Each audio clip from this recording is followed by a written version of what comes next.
Sasa kuna watu wanalalamika msibani, wanalalamika sana. Hem, tupunguze kulalamika bwana. Kwani kuna mtu analalamika mpaka unajiuliza hivi huyu jamaa itakana ni afe ili apunguze kulalamika. All of us you have to die, tutakufa wote. Yaani kila mtu atakufa.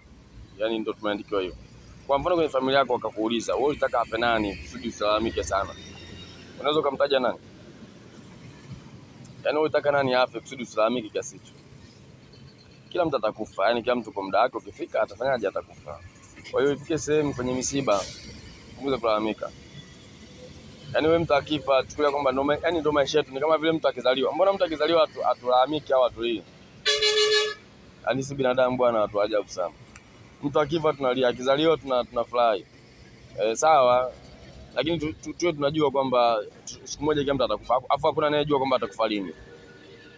Kwa hiyo ikitokea siku yake mtu imefika akufa, basi tunatakiwa tukubali kwamba mtu kafa na ilikuwa siku yake. Yaani tuache kulalamika sana. Kwa mtu analia mpaka unajiuliza hivi huyu alitaka nani afe ili yeye asilalamike kiasi hiki.